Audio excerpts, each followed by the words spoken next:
Good afternoon. आज हमारी class RBI bank के बाद भारत की अन्य बैंकों का अध्ययन करना है। और भारत की अन्य बैंकों में सबसे पहले RRB bank, NABARD, SIDBI, IDBI, सहकारी बैंक, भूमि विकास बैंक, एक्सिस, आईसीआईसीआई और एचडीएफसी। यही अभी दो क्वेश्चन और पूछे जाने लगे हैं, एक माइक्रो फाइनेंस से रिलेटेड, फिर तो तीन मान लेते हैं, माइक्रो फाइनेंस से रिलेटेड, स्मॉल बैंक यानी लघु बैंक और भुगतान बैंक। तो हम सभी को क्लियर करते हैं। कल टॉपिक आरबीआई का हुआ था कंप्लीट और मौद्रिक नीति था। आज हम भारत की अन्य बैंकों में सबसे पहले आरआरबी के बारे में समझते हैं। आरआरबी से हमेशा क्वेश्चन पूछे जाते हैं, कब बनी थी, किसने सिफारिश की कि आरआरबी बैंक हो और इसका उद्देश्य क्या है। आरआरबी रीजनल रूरल बैंक है। इसे हिंदी में क्षेत्रीय ग्रामीण बैंक कहते हैं। इसकी आवश्यकता क्यों पड़ी? तो 2 अक्टूबर 1975 को नरसिंघम समिति की सिफारिश पर इस बैंक की स्थापना की गई। ये क्षेत्रीय बैंक है। राज्य के अंदर क्षेत्र होते हैं और ये क्षेत्र नदियों के आधार पर, पर्वत पठारों के आधार पर विभाजित किए गए हैं और उसी प्रकार से इन बैंकों के नाम भी रखे गए हैं। लेकिन पहले हम ये समझ लें कि ये क्यों स्थापित की गई। तो नरसिंघम समिति ने ये सिफारिश की कि अब आवश्यकता है भारत के क्षेत्रों का विकास करना और विकास के लिए धन की आवश्यकता है। धन प्रदान करने के लिए आरआरबी बैंक की स्थापना की सिफारिश की और इन्हीं की सिफारिश पर यह बैंक की स्थापना हुई।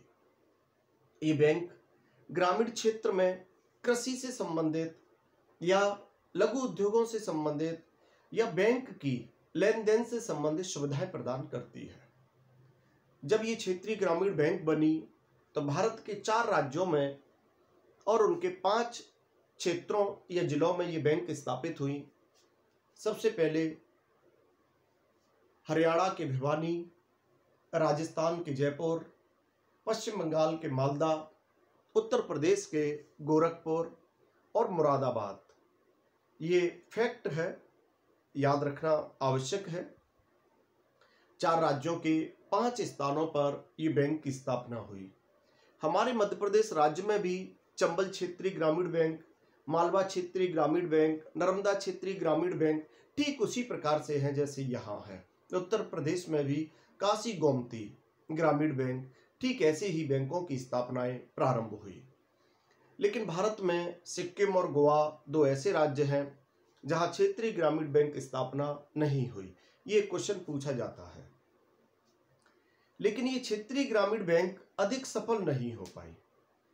सार्वजनिक बैंक और निजी बैंकों में जो सुविधाएं होती हैं, उन सुविधाओं की इनमें कहीं ना कहीं कमी होती है।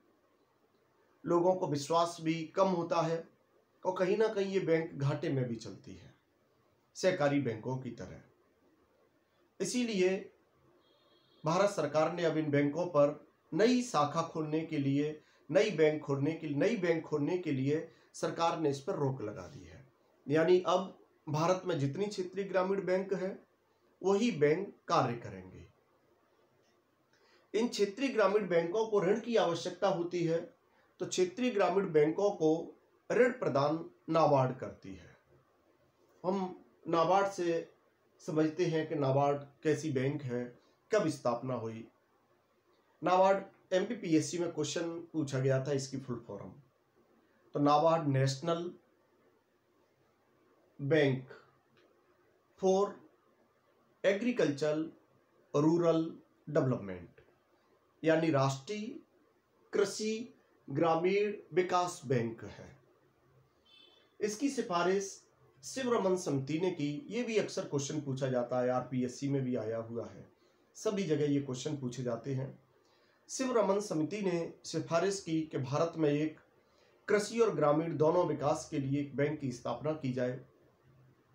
इसी के लिए 12 जुलाई 1982 में ये बैंक स्थापित हुआ और ये बैंक जब स्थापना हुई तो इसका उद्देश्य रखा गया कि यह किसानों को ग्रामीण क्षेत्र में विकास के लिए ऋण प्रदान करेगी। इसका मुख्यालय मुंबई में स्थापित किया गया और वर्तमान में इसके अध्यक्ष हर्ष कुमार भानवाला है। लेकिन यह बैंक भी लंबे समय तक अच्छा कार्य नहीं कर पा रहा था, इसीलिए भारत सरकार ने इसमें एक परिवर्तन किया और इस बैंक में यह परिवर्तन हुआ कि यह बैंक अब डायरेक्ट ग्राहकों को पैसा उधार नहीं देगी। यानी उद्देश्य वही है, कृषि और ग्रामीण विकास, लेकिन ये डायरेक्ट किसानों को या ग्राहकों को पैसा उधार नहीं देगी आरबीआई की तरह। अब ये क्रम है, आरबीआई नाबार्ड को ऋण देती है, आरबीआई नाबार्ड को ऋण देती है वाणिज्यिक बैंकों की तरह, और नाबार्ड आरआरबी, सहकारी बैंक और भूमि विकास बैंकों को ऋण प्रदान करती है। यानी सहकारी बैंकों को ऋण की आवश्यकता है तो नाबार्ड प्रदान करेगी, आरआरबी को आवश्यकता है, भूमि विकास बैंकों को आवश्यकता है, इन सभी के लिए नाबार्ड बैंक है। यानी नाबार्ड अब डायरेक्ट ग्राहकों को पैसा नहीं देती है, भारत के 3 बैंक भूमि विकास बैंक, सहकारी बैंक और क्षेत्रीय ग्रामीण बैंकों को ऋण प्रदान करती है। यानी ये इनको नियंत्रित करने के लिए कार्य करती है। तो इसी के साथ 2 बैंकों के बारे में और समझते हैं, सहकारी बैंक और भूमि विकास बैंक। सहकारी बैंक से अक्सर क्वेश्चन पूछा जाता है कि सहकारी बैंक राज्य के द्वारा स्थापित होती हैं, केंद्र के द्वारा स्थापित होती हैं, तो इसे एक ऐतिहासिक दृष्टिकोण से, इतिहास के दृष्टिकोण से समझते हैं। सहकारिता का अर्थ होता है 2 या 2 से अधिक लोग मिलकर के किसी कार्य को करते थे। ठीक उसी प्रकार 2 या 2 से अधिक लोग मिलकर के पैसा एकत्रित करते थे और अपनी आवश्यकता के अनुसार उस धन को प्राप्त करते थे। यह सहकारिता है। यही एक आंदोलन के रूप में भारत में इसकी शुरुआत हुई, लेकिन यह कार्य राज्य सरकारों का है, इसीलिए भारत की राज्य सूची में सहकारी बैंक है। राज्य सूची है, राज्य सरकार है, यह केंद्रीय सरकार का कोई रोल नहीं है। यानी सहकारी बैंकों की स्थापना राज्यों के द्वारा होती है। अब राज्य है तो राज्य की राजधानी है, मध्य प्रदेश की राजधानी भोपाल। भोपाल में एक बैंक की स्थापना हुई, उसे कहते हैं राज्य मध्य प्रदेश राज्य सहकारी बैंक। यह सहकारी बैंकों में शीर्षस्थ बैंक है, इसीलिए इसे अपेक्स बैंक भी कहते हैं। भोपाल में अपेक्स बैंक के रूप में राज्य सहकारी बैंक है और इसके नीचे जिला होते हैं। मध्य प्रदेश राज्य में जिला स्तर पर सहकारी बैंकों को केंद्रीय मर्यादित बोलते हैं, चाहे वो नागरिक सहकारी बैंक हो या महिलाओं से रिलेटेड हो, किसी से भी रिलेटेड हो। केंद्रीय बैंक जिला स्तर पर बोलते हैं और ग्रामीण स्तर पर इनको प्राथमिक ऋण समिति कहते हैं। यानी ग्रामीण स्तर पर जब सहकारी बैंक की शाखा स्थापना होती है तो उसको प्राथमिक ऋण समिति कहते हैं। इसमें खाते खोले जाते हैं, लोगों को ऋण दिया जाता है। जिला स्तर पर जो बैंक होती है मध्य प्रदेश राज्य में, उसे केंद्रीय सहकारी बैंक कहते हैं। इसलिए जोर दे रहे हैं इस बात के लिए, अलग अलग राज्यों में मध्य वाले के अलग अलग नाम हैं और इनमें अलग अलग राज्यों में इनमें विलय भी किया गया है, लेकिन मध्य प्रदेश राज्य में इनको केंद्रीय सहकारी बैंक कहते हैं जिला स्तर पर। और राजधानी के स्तर पर एक शीर्षस्थ बैंक होती है, अपेक्स बैंक कहते हैं, राज्य सहकारी बैंक। ये राज्य सरकार के नियंत्रण में होती है। इनका मुख्य उद्देश्य किसानों को या ग्रामीण क्षेत्रों में या जिला स्तर पर ग्राहकों को ऋण प्रदान करना है। लेकिन ये एक बैंक का ऐसा तंत्र है जो घाटे में चल रहा है। इसमें जो लोग लोन ले लेते हैं वो लोन वापस नहीं करते हैं, और नोटबंदी के समय पर भी ये बड़ी चर्चाओं में रही सहकारी बैंक। तो ये भारत की सहकारी बैंक है जिनको ऋण प्रदान कराने का काम नाबार्ड करता है। भारत सरकार को लगा क्यों ना एक ऐसी बैंक भी हो जो भूमि के विकास के लिए या कृषकों को विकास करने के लिए ऋण प्रदान कर सके। और ये ऋण प्रदान कराने के लिए भूमि विकास बैंक की स्थापना हुई। किसानों को भूमि को विकसित करने के लिए, खेत विकसित करने के लिए, ट्रैक्टर खरीदने के लिए, ट्यूबवेल्स, बोरवेल बनाने के लिए, ऐसे बहुत से काम होते हैं जिनके लिए दीर्घकालीन ऋण की आवश्यकता होती है। तो दीर्घकालीन ऋण प्रदान कराने के लिए लैंड डेवलपमेंट बैंक स्थापना हुई।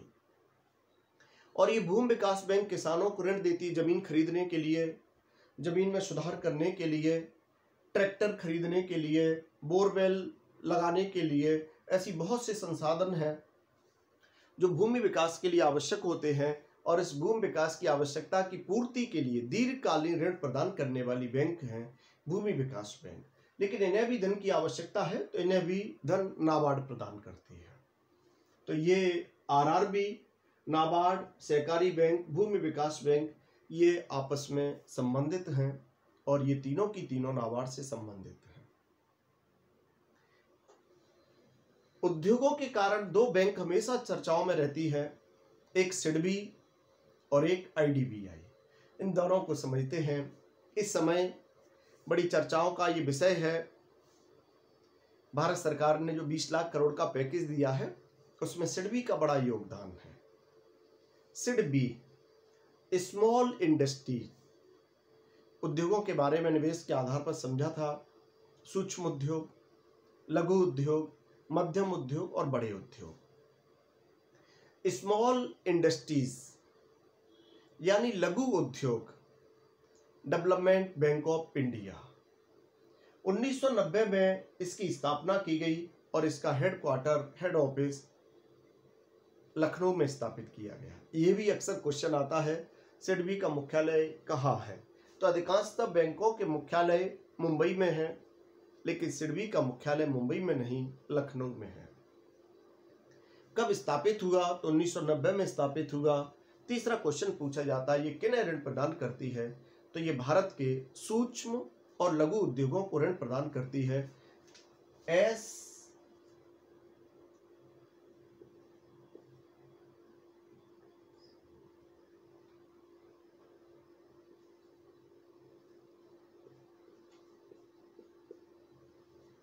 MSME, माइक्रो, स्मॉल, मिडिल, ये टर्मोलॉजी जो इस समय पर चर्चाओं में है।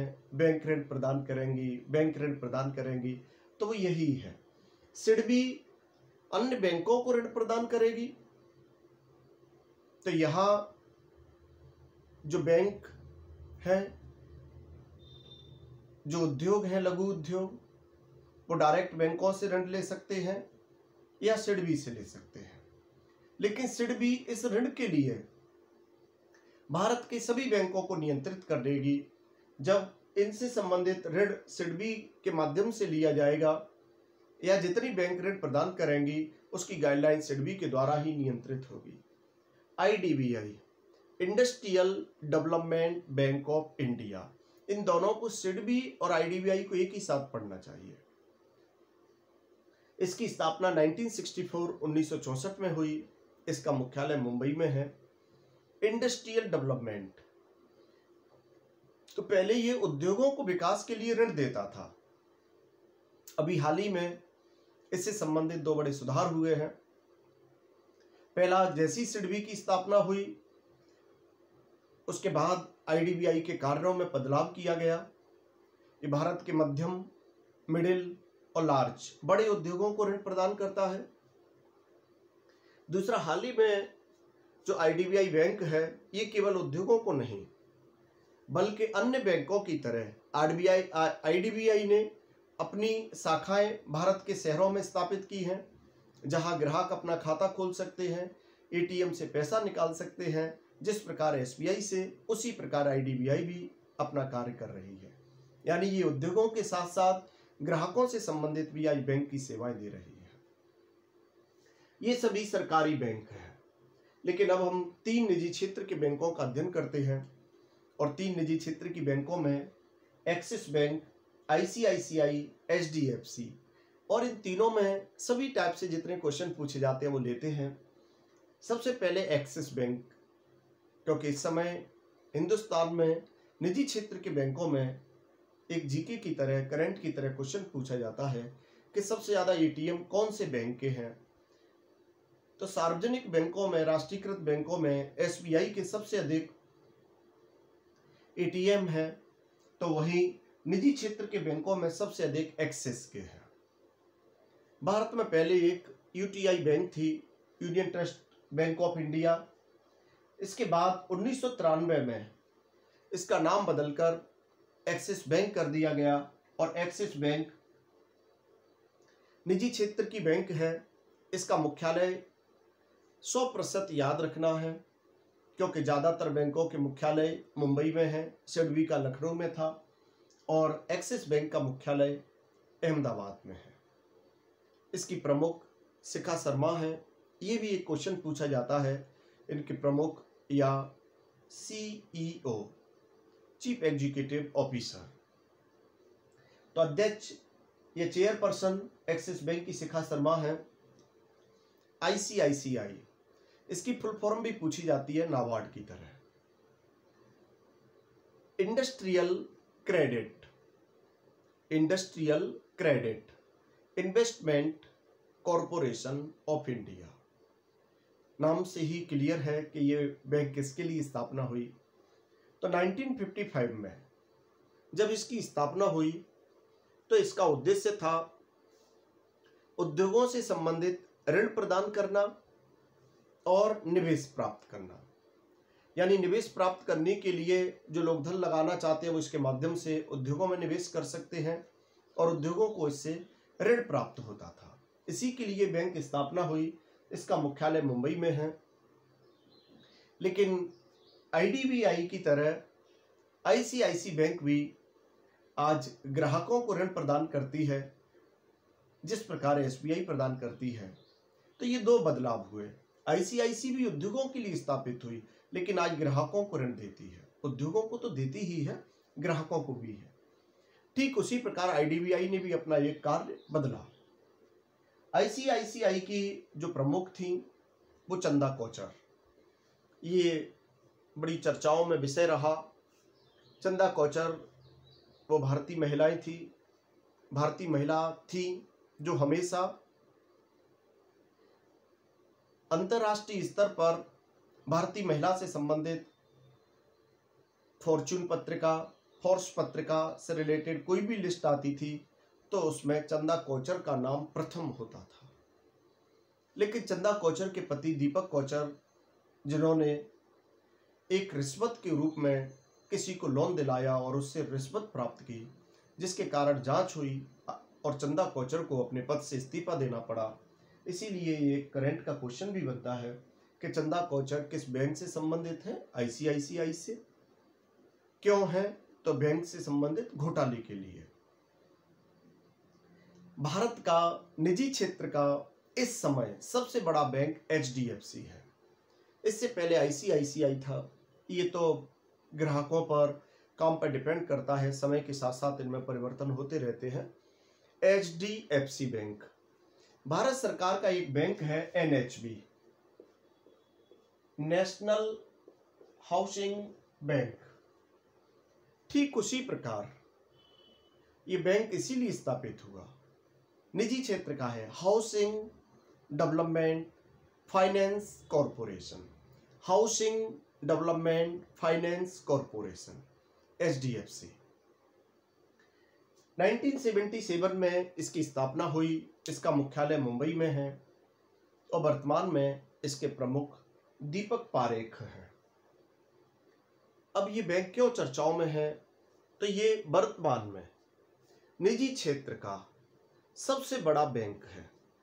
जिस प्रकार सबसे अधिक एटीएम एक्सिस के हैं, उसी प्रकार एचडीएफसी को हम याद करेंगे। जिस प्रकार सार्वजनिक बैंक एसबीआई सबसे बड़ा है, शाखाएं सबसे अधिक हैं, सबसे अधिक कार्य करती है, उसी प्रकार वर्तमान में एचडीएफसी बैंक निजी क्षेत्र का सबसे बड़ा है। ये भी पहले जब स्थापना हुई तो घरों से संबंधित ऋण प्रदान करने के लिए, होम लोन के लिए स्थापना हुई। आज ये भी ग्राहकों को सभी क्षेत्रों से संबंधित ऋण प्रदान करता है। तो यहाँ HDFC उद्देश्य घर के लिए था, सभी कार्य कर रहा है, ये उद्योगों से संबंधित था, सभी कार्य कर रहा है, और सरकार का भी IDBI इंडस्ट्रियल से रिलेटेड था, आज सभी कार्य कर रहा है। भारत में 3 बैंक इस समय बड़ी चर्चाओं में रहते हैं। एक भुगतान bank, payment bank, small bank और माइक्रो फाइनेंस। इन तीनों को समझते हैं। भुगतान बैंक, पेमेंट बैंक है। ये मोबाइल में ऐप के रूप में इन्हें डाउनलोड करना होता है। पेटीएम, फोन पे और आज तो सभी जितने भी सूचना से संबंधित कंपनी हैं वो सभी ऐप बनाती हैं वो पेमेंट बैंक के रूप में। लेकिन फोन पे, पेटीएम ये बड़े चर्चाओं में रहते हैं। तो 2015 ये इम्पोर्टेंट है, याद करते हैं। 2015 में भारत में भुगतान बैंकों की शुरुआत हुई। लेकिन जब नोटबंदी हुई थी उस समय लोगों के पास जो 1000 रुपये, 500 रुपये गवर्नमेंट ने पुराने बंद कर दिए और उनकी जगह पर नए नोट 500 रुपये का और 1000 की जगह पर 2000 का प्रारंभ किया। उस समय बड़ी चर्चाओं में रहा पेटीएम। डिजिटल की ओर हम बढ़ रहे हैं। इलेक्ट्रिसिटी बिल, वाटर बिल और भी अन्य प्रकार की DTH, मोबाइल, अकाउंट में पैसा भेजना, इन सब के लिए आज भुगतान बैंक सबसे अधिक काम कर रहे हैं। और ये जो शुरुआत है भारत में वो 2015 में है। ठीक इसी प्रकार आज स्मॉल बैंक भी प्रचलन में आ रहे हैं। लघु बैंक इन्हीं बैंकों की तरह होते हैं, कार्य भी उसी प्रकार से होते हैं।